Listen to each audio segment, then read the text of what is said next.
Assalamualaikum warahmatullahi wabarakatuh. Selamat pagi anak-anak. Gimana kabarnya hari ini? Semoga semuanya dalam keadaan sehat ya, agar dapat menerima pembelajaran dengan baik. Nah, hari ini kita belajar tema 7, subtema 2, pembelajaran 1. Baik, kita berdoa terlebih dahulu sebelum belajar. Berdoa di rumah masing-masing ya. Berdoa dimulai.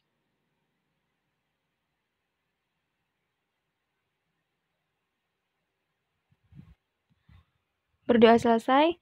Nah, hari ini kita belajar subtema 2. Jika di subtema 1 kemarin kita sudah belajar tentang perkembangan teknologi pangan, masih ingat ya, pangan itu adalah makanan. Dan di subtema 2 hari ini kita akan belajar perkembangan teknologi produksi sandang. Nah, sandang itu apa? Sandang itu adalah pakaian. Nah, kita akan belajar pada pembelajaran 1, yaitu tentang mencari informasi pada teks teknologi sandang. Dan yang kedua, kita akan belajar gerak tari yang ada pada kegiatan memintal dan menenun. Dan yang terakhir, kita akan belajar tentang simetri lipat. Dan langsung saja pada materi yang pertama ya. Nah, di sini Miss Karin mempunyai beberapa gambar, silakan diamati. Gambar yang pertama itu adalah bunga kapas. Dan yang kedua, sudah pasti anak-anak tahu ya, itu adalah domba. Dan yang ketiga, itu adalah ulat sutra. Nah, anak-anak, bunga kapas, domba, dan ulat sutra itu dapat dijadikan sebagai bahan dasar pembuat pakaian yang biasa kita pakai dalam kehidupan sehari-hari. Nah, misalkan bunga kapas dapat dijadikan sebagai bahan dasar pakaian yang digunakan saat siang hari. Nah, ini cocok untuk pakaian yang digunakan saat siang hari ya, anak-anak. Kemudian domba ini mempunyai bulu yang tebal sehingga cocok untuk dibuat pakaian yang dapat digunakan ketika cuaca dingin. Nah, ini fungsinya untuk menghangatkan tubuh ya. Kemudian ulat sutra itu diambil seratnya dan dijadikan sebagai kain sutra. Nah, ini biasanya pakaian yang terbuat dari serat sutra itu digunakan saat acara-acara khusus. Nah, itu untuk gambarnya ya, silakan diperhatikan. Nah, sebelum menjadi pakaian, seperti yang kalian lihat pada gambar, tentu saja bahan-bahan dari alam ini melewati beberapa proses menggunakan teknologi sandang. Nah, di sini Miss Karin mempunyai sebuah teks yang berjudul Bahan Dasar Pakaian. Nah, kita membaca sambil kita cari isi cerita tiap-tiap paragrafnya ya. Yang pertama, keluarga Udin memiliki banyak pakaian.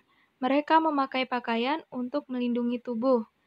Ada pakaian untuk melindungi tubuh dari udara dingin atau panas. Ada pula pakaian untuk melindungi tubuh dari dingin dan hujan. Nah, kira-kira untuk paragraf yang pertama, isi ceritanya yaitu keluarga Udin memiliki banyak pakaian ya. Kemudian dijelaskan bahwa mereka itu memakai pakaian untuk melindungi tubuh dan seterusnya. Kemudian paragraf yang kedua, pakaian keluarga Udin ada yang terbuat dari kapas dan bulu domba. Pakaian berbahan dasar kapas banyak digunakan sebagai pakaian sehari-hari. Pakaian berbahan dasar kapas nyaman dipakai di siang hari. Pakaian berbahan dasar bulu domba dikenakan pada waktu tertentu. Pakaian berbahan dasar bulu domba menghangatkan badan saat cuaca dingin. Nah, untuk yang paragraf kedua, isi ceritanya yaitu menceritakan pakaian keluarga Udin ada yang terbuat dari kapas dan bulu domba. Kemudian dijelaskan bahwa pakaian dasar berbahan dasar kapas cocok untuk dipakai saat siang hari, sedangkan pakaian berbahan dasar bulu domba cocok untuk digunakan saat cuaca dingin. Nah, seperti itu ya. Untuk paragraf 3, Ibu Udin memiliki kain tenun yang terbuat dari serat sutra. Pakaian yang terbuat dari serat sutra termasuk pakaian istimewa. Pakaian yang terbuat dari serat sutra biasa digunakan saat acara khusus. Nah, ini silakan kalian cari sendiri ya untuk isi cerita dari paragraf ketiga, keempat, dan kelima. Nah, untuk paragraf yang keempat, kita baca bersama-sama. Berbeda dengan Udin, pakaian orang-orang zaman dahulu terbuat dari kayu dan kulit hewan. Pakaian mereka sangat sederhana. Satu pakaian mereka digunakan berbagai keadaan. Hampir semua bahan dasar pakaian terdapat di alam. Bahan dasar pakaian jumlahnya terbatas. Jagalah pakaianmu agar dapat digunakan dalam waktu yang lama. Tuhan menyukai orang-orang yang menjaga apa yang dimiliki. Nah, itu silakan kalian cari isi cerita dari tiap-tiap paragraf. Nah, anak-anak, dalam proses pembuatan pakaian ini, ada kegiatan memintal dan menenun. Nah, berikut adalah gerakan saat proses memintal dan menenun. Gerakan yang pertama yaitu gerakan memintal kapas. Diperhatikan gambarnya ya. Gerakan yang kedua yaitu gerakan menenun 1, kemudian gerakan menenun 2, dan yang terakhir gerakan menjemur. Nah, ini silakan kalian contoh gerakan-gerakannya dan dipraktikkan di rumah. Silakan anak-anak bisa diiringi dengan lagu daerah masing-masing sehingga menjadi tarian yang bagus ya. Silakan dicoba di rumah. Kemudian yang selanjutnya kita akan belajar tentang simetri lipat. Nah, simetri lipat itu merupakan jumlah lipatan yang ada pada sebuah bangun datar. Nah, di sini pasti anak-anak pernah melipat ya sebuah kertas, misalnya melipat kertas lipat, kemudian melipat kertas buku, dan lain sebagainya. Nah, kemudian ada penjelasan lagi. Bentuk-bentuk yang dapat menutupi semua bagian kertas dengan tepat saat dilipat disebut bentuk yang memiliki simetri lipat. Nah, hal ini berarti anak-anak, semua bentuk itu dikatakan memiliki simetri lipat jika ketika dilipat ia akan menutupi semua bagian kertas. Nah, di sini Miss Karin mempunyai contoh, silakan kalian perhatikan videonya ya.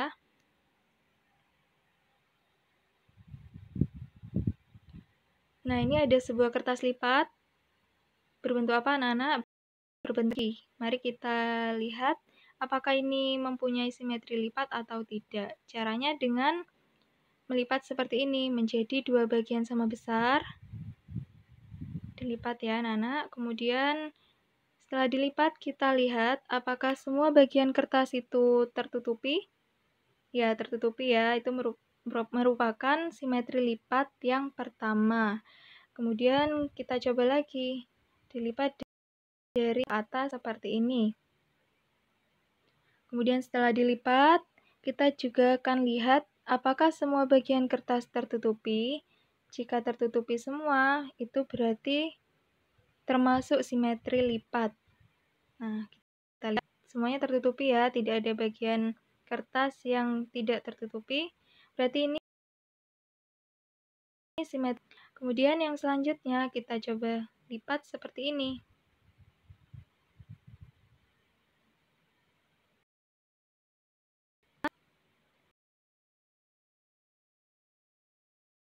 Tertutupi. Ya, semuanya sudah tertutupi ya, anak-anak. Tidak terlihat kertas yang berwarna merah. Berarti ini simetri lipat yang ketiga. Kemudian yang selanjutnya kita coba lagi dilipat seperti ini. Dan dilihat apakah semua bagian kertas sudah tertutupi? Ya, ini juga termasuk simetri lipat ya, berarti simetri lipat yang keempat. Nah, silakan dilihat anak-anak, di sini ada beberapa garis bekas lipatan ya. Nah, berarti dapat disimpulkan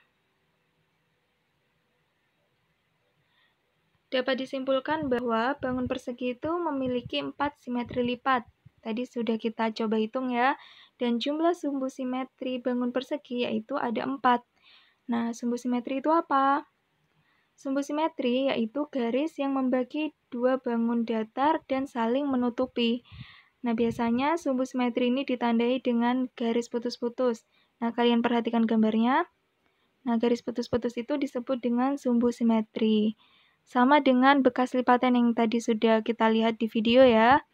Itu juga dapat dikatakan dengan sumbu simetri. Nah, anak-anak, jumlah sumbu simetri akan selalu sama dengan jumlah simetri lipatnya. Apakah benar? Coba kita cek ya. Tadi bangun persegi ini memiliki 4 simetri lipat, dan jumlah sumbu simetrinya yaitu ada 4 juga. Berarti benar ya bahwa jumlah sumbu simetri akan selalu sama dengan jumlah simetri lipatnya. Nah, sampai sini anak-anak sudah paham? Supaya lebih paham, Miss Karin mempunyai video yang kedua sebagai contoh. Silakan disimak. Nah, di sini juga ada kertas lipat. Ini bentuk apa, anak-anak? Persegi panjang ya. Kita akan lihat apakah persegi panjang mempunyai simetri lipat. Caranya dengan melipat menjadi 2 bagian sama besar. Seperti ini. Lalu langkah selanjutnya kita lihat apakah semua bagian kertas sudah tertutupi, anak-anak. Ya, tertutupi ya. Berarti ini merupakan simetri lipat, yaitu simetri lipat yang pertama. Kemudian kita coba lagi lipat dari bawah ke atas. Nah, dilipat dengan rapi ya. Lalu kita lihat apakah semua bagian kertas sudah tertutupi. Ya, ternyata semua bagian kertas sudah tertutupi. Ini merupakan simetri lipat yang kedua ya, berarti anak-anak. Lalu kita coba lagi dilipat dengan seperti ini.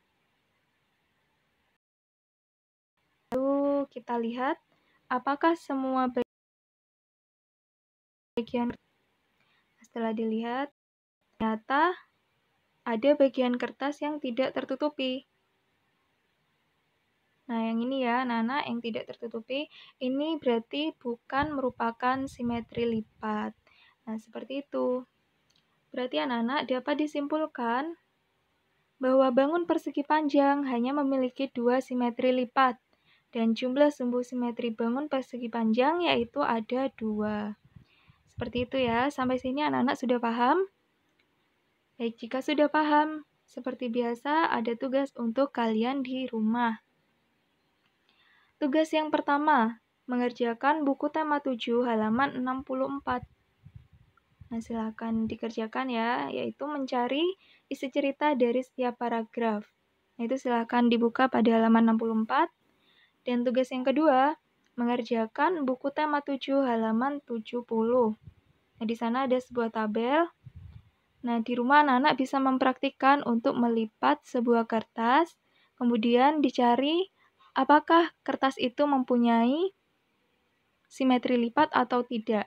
Nah, kemudian setelah dicoba di rumah, kalian gambarkan.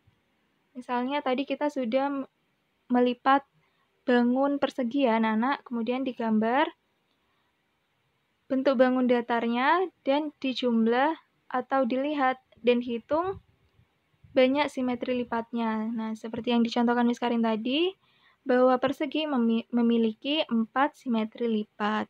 Nah, seperti itu ya tugasnya di rumah. Kemudian, materi kita hari ini sudah selesai anak-anak. Miss Karin harap anak-anak paham dengan apa yang dijelaskan Miss Karin tadi. Jika tidak paham, silakan ditanyakan kembali kepada Bapak Ibu Guru ya. Baik, jangan lupa untuk mengerjakan tugasnya ya anak-anak. Sekian penjelasan dari Miss Karin. Jangan lupa untuk selalu menjadi anak yang patuh kepada kedua orang tua. Dan Miss Karin akhiri, terima kasih atas perhatiannya. Wassalamualaikum warahmatullahi wabarakatuh.